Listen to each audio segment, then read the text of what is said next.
Everybody, क्या हाल चाल, कैसे हो आप सब लोग? सभी फाइन होंगे आई होप। कमेंट में जल्दी जल्दी बोलो कैसे हो, कैसी जिंदगी चल रही है। एंड 2024 अभी खत्म हुआ है। आपने पिछले साल पे रिफ्लेक्ट भी कर लिया होगा, अपनी गलतियों को भी एड्रेस कर लिया होगा पिछले साल की। एंड आपने नए गोल्स भी सेट कर लिए होंगे 2025 के लिए। और एमएसटी सीईटी एस्पिरेंट्स का सबसे बड़ा गोल है वो है 99 परसेंटाइल लाना एमएसटी सीईटी में एंड अपने अपने ड्रीम कॉलेज में जाना। ठीक है, ये मुझे बहुत अच्छे से पता है। एंड एमएसटी सीईटी क्रैक करना कोई रॉकेट साइंस नहीं है। अगर आपको सही तरीका पता है प्रिपेयर करने का एमएसटी सीईटी के लिए, तो आप आराम से एमएसटी सीईटी निकाल लोगे। ठीक है, तो एमएसटी सीईटी को लेके सबसे बड़ा मिसकंसेप्शन ये है कि हमें 200 आउट ऑफ 200 ही लाना पड़ेगा, बट ऐसा नहीं है गाइस। एक्चुअली जो परसेंटाइल है वो रिलेटिव परफॉर्मेंस पे बेस्ड होता है। सो अगर आप 160 मार्क्स भी लाते हो तो आप आराम से 99 परसेंटाइल ला सकते हो। तो हाई स्कोर पे फोकस करने से अच्छा स्मार्ट प्रिपरेशन पे फोकस करो। और वो कैसे हो सकता है वो आज हम लोग इस वीडियो में डिस्कस करेंगे। पहले तो आपको पूरा सिलेबस समझ लेना है। 11th और 12th के सिलेबस को इक्वली आपको इम्पोर्टेंस देनी है। उसके बाद में अपने प्रीवियस ईयर क्वेश्चंस करने हैं, क्योंकि उससे आपको पैटर्न समझ में आएगा और सिलेबस समझ में आएगा कि कौन सा ऐसा टॉपिक है जहाँ से सबसे ज्यादा क्वेश्चंस फ्रीक्वेंटली पूछे जा रहे हैं हमारी सीईटी एग्जामिनेशन में।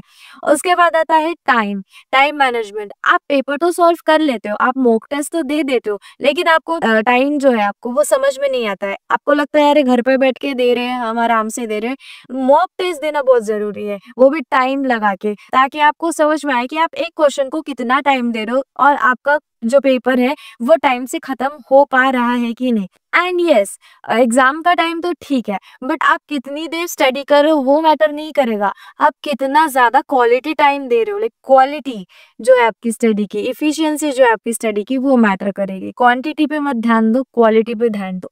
ठीक है, जब पढ़ना है तब पढ़ो, लेकिन क्वालिटी जो क्वालिटी स्टडी होती है वो होनी चाहिए वो। ठीक है, आपका डीप फोकस होना चाहिए उस पर्टिकुलर टाइम पीरियड में। एंड थर्ड चीज आ जाती है वो है इम्पोर्टेंट टॉपिक्स पे फोकस करना। तो ऐसे टॉपिक्स पे फोकस करो जो सबसे ज्यादा इंपॉर्टेंट है, सबसे ज्यादा फ्रीक्वेंटली वहां से क्वेश्चंस पूछे जाते हैं। तो आपको ये कैसे पता चलेगा? आप प्रीवियस ईयर क्वेश्चंस देख लो, आप मॉक टेस्ट देख लो, आप जो भी बुक्स प्रेफर कर रहे हो अभी उनको देख लो, आपको आइडिया मिल जाएगा कि कौन सा टॉपिक है सबसे ज्यादा उस पे, लाइक सबसे ज्यादा उसमें से क्वेश्चन पूछे जा रहे हैं। ठीक है, और उसके बाद में आता है कि कम्युनिटी सपोर्ट।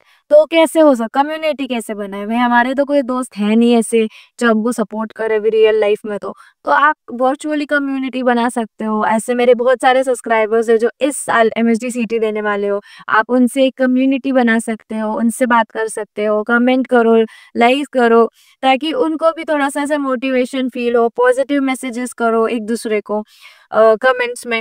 उसके बाद में से बहुत सारे ग्रुप्स होते हैं जिनको आप ज्वाइन कर सकते हो। अगर ग्रुप्स नहीं भी ज्वाइन हो रहे तो मेरे चैनल है, आप कमेंट कर सकते हो, या कोई डाउट होगा तो आप कमेंट में ड्रॉप कर सकते हो, जिसको पता होगा वो आंसर कर देगा। तो ऐसे आपकी एक कम्युनिटी बन जाएगी। ठीक है, कुछ इंपॉर्टेंट चीजें मुझे ये बतानी है वो है कि माइंडसेट। तो आपका जो माइंडसेट है वो पॉजिटिव माइंडसेट रखो, ग्रोथ माइंडसेट रखो, डेली कुछ ना कुछ नया सीखने की, कुछ ज्यादा करने की कोशिश रखो। ठीक है, आज ना एम किया है ना उसको खत्म करके रहूंगा। तो और इसमें ना आप ऐसे कर सकते हो, लाइक एक छोटी सी ट्रीट दे दो अपने आप को, ताकि आप यू नो आपको वो लर्निंग एटीट्यूड, आपको जो वो स्पिरिट है वो बरकरार रहे। छोटा गिफ्ट, कुछ भी छोटा सा, लाइक एक चॉकलेट दे दी, या चलो हम लोग घूम के एक चक्कर मार के आएंगे आसपास से, या आइसक्रीम की ट्रीट दे दी, खुद को ही दो। ठीक है, तो इससे आप थोड़ा अच्छा फील करो। उसके बाद आता है कि स्टडी मटेरियल। तो जो आप बुक प्रिफर कर रहे हो बहुत मिनिमम रेफरेंस रखो अपने पास में। ज्यादा क्योस करने की जरूरत नहीं है, ज्यादा कंफ्यूज होने की जरूरत नहीं है। आपके पास जितना रिसोर्स है वो काफी है, बस उसको ही ज्यादा टाइम आप रिवाइज करो, उसको ही बार बार पढ़ो। ठीक है, ज्यादा रिसोर्सेज रखने की जरूरत नहीं है। फिर आता है रिवीजन। तो आप कितना भी पढ़ लो भाई, आप कितने भी स्मार्ट क्यों ना हो, आपको रिवीजन की जरूरत पड़ने वाली। एक बार नहीं, बहुत बार आपको रिवीजन करनी पड़ेगी। बार बार रिवाइज करोगे तब जाके वो आपकी लॉन्ग टर्म मेमोरी में बैठेगा। शॉर्ट टर्म मेमोरी में आपको छोटी सी छोटी चीजें याद रह जाती है, बट वो लॉन्ग टर्म के लिए नहीं रहती, थोड़ी देर के लिए रहेंगी, आप उसको भूल जाओगे। ज्यादा से ज्यादा वो एक दिन के लिए रहेगी, आप भूल जाओगे, सोओगे भूल जाओगे, क्योंकि सोते टाइम पे आप लोग 80% चीजें भूल जाते हैं। तो आपको रिवीजन करना बहुत इंपॉर्टेंट है, बार बार रिवाइज करो। अब प्रीवियस ईयर क्वेश्चंस क्यों इंपॉर्टेंट है, वो इसलिए इंपॉर्टेंट है ताकि आपको पैटर्न समझ में आए, ताकि आपको सिलेबस समझ में आए, ताकि आपको इम्पोर्टेंट टॉपिक समझ में आए, ठीक है। तो इतनी चीजें आपको समझ में आए इसलिए वो इम्पोर्टेंट। सो ये थी कुछ इम्पोर्टेंट टिप्स मेरे साइड से। आई होप कि आपको ये चीजें समझ में आई होगी एंड थोड़ी सी मोटिवेशन भी मिल गई होगी प्रिपरेशन करने के लिए, थोड़ी क्लैरिटी मिल चुकी होगी इस वीडियो को देखने के बाद में। एंड यस, मेरा एक ही काम है, एक ही होगा कि आपके लिए क्या आपके एक ऐसे दोस्त के साथ भेज दो जो आपके साथ एमएचडी सीटी प्रिपेयर कर रहा है यार और बहुत कंफ्यूज्ड है, तो उसके साथ भेज दो ताकि उसको भी थोड़ा सा रिलीफ मिल जाए। और ऐसी वीडियो आती रहेगी आगे भी।